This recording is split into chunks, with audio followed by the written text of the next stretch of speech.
తాజా వార్తలు, వార్తా కథనాల కోసం సబ్స్క్రైబ్ చేయండి స్వేచ్ఛ టీవీ, ఫ్రీడమ్ ఆఫ్ వాయిస్. నర్సంపేటలో ప్రజా ప్రస్థానం పాదయాత్ర కొనసాగుతుంది. ఈ నర్సంపేట నియోజకవర్గంలో నైట్ హాల్ట్ దగ్గరికి ఈ రోజు పొద్దున పోలీసులు రావడం జరిగింది. మాకు పర్మిషన్ లేదన్నట్టుగా మేము పాదయాత్ర ఆపేయాలన్నట్టుగా 500 కిలోమీటర్లు పాదయాత్ర చేశాము. మా పాదయాత్ర యథావిధిగా కొనసాగుతుంది. మా రూటు పోలీసులకు ముందే ఇయ్యడం జరిగింది. మా పాదయాత్రను ఆపే ప్రసక్తి లేదు అని మేము పోలీసులకు క్లియర్ గా చెప్పడం జరిగింది. పాదయాత్ర ఆపము అని మేము పోలీసులకు క్లియర్ గా చెప్పడం జరిగింది. ఆ తర్వాత మేము పాదయాత్ర యథావిధిగా మొదలు పెట్టాం. ఆ తర్వాత నేను నైట్ హాల్ట్ కు వాడే బస్సుని వస్తే ఆ కారుతో గుద్దడం జరిగింది, దాడి చేయడం జరిగింది, మా వాళ్ళను కొట్టడం జరిగింది. ఇవన్నీ జరిగాయి, వీడియో కూడా. కాబట్టి ఈ పాదయాత్రను ఎలాగైనా ఆపాలి అని కుట్ర పన్ని కేసీఆర్ ప్రభుత్వం మా పాదయాత్రను ఆపే ప్రయత్నం చేస్తుంది. లా అండ్ ఆర్డర్ ప్రాబ్లం అదే పనిగా సృష్టించి నన్ను అరెస్ట్ చేసి ఈ పాదయాత్రను ఆపే ప్రయత్నం చేస్తుంది కేసీఆర్ ప్రభుత్వం. ఇది ప్రజాస్వామ్యం అవునా కాదా? మేము పాదయాత్ర చేస్తాము అని అన్ని పర్మిషన్లు తీసుకొని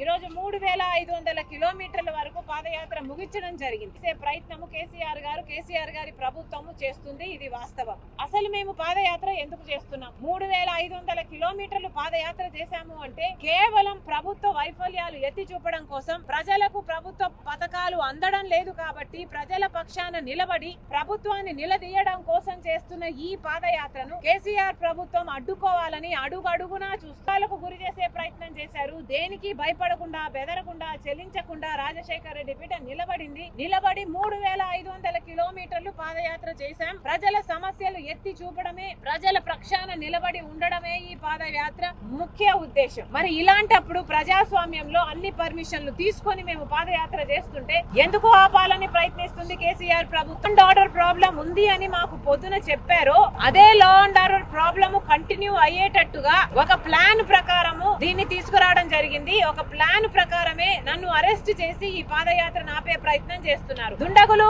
కళ్ళ ముందరే వచ్చారు. పోలీసులు 10 అడుగుల దూరంలో ఉన్నారు. పోలీసులు మాకేం తెలియదు అన్నట్టుగా కళ్ళు మూసుకున్నారు. వాళ్ళు వచ్చారు, వాళ్ళు నిప్పంటిచ్చారు, మా వాళ్ళ మీద దాడి చేశారు. అధికార పక్షం పోలీసుల్ని జీతగాళ్ళలాగా వాడుకుంటుంది, పనోళ్ళలాగా వాడుకుంటుంది, టిఆర్ఎస్ పార్టీ కార్యకర్తలుగానే వాడుకుంటుంది. అరెస్ట్ చేస్తే వాళ్ళను ప్రెజెంట్ చేయండి, మేము వీళ్ళ మీద కేసులు పెడుతున్నాము. అరెస్ట్ చేసే దమ్ము పోలీసులకు ఉందా? ఎమ్మెల్యే మనుషుల మీద ఎంపీపీ డైరెక్ట్ గా ఉన్నాడన్న వీడియో కూడా ఉంది, అగ్గి పెట్టింది కూడా ఉంది, బస్సు నిప్పట్టించుకున్న వీడియో కూడా ఉంది. అరెస్ట్ చేయాలి, కేసు నడపాలి. అసలు లేని ప్రాబ్లం, అసలు కావాలనే ఈ రోజు పాదయాత్రను ఆపే ప్రయత్నం చేస్తుంది కేసీఆర్ ప్రభుత్వం. లా అండ్ ఆర్డర్ ప్రాబ్లం ఉంది అని సృష్టించి అదే పనిగా మరి నన్ను అరెస్ట్ చేసే ప్రయత్నం చేస్తుంది కేసీఆర్ ప్రభుత్వం అని రాజశేఖర రెడ్డి బిడ్డ షర్మిల ఆరోపిస్తుంది.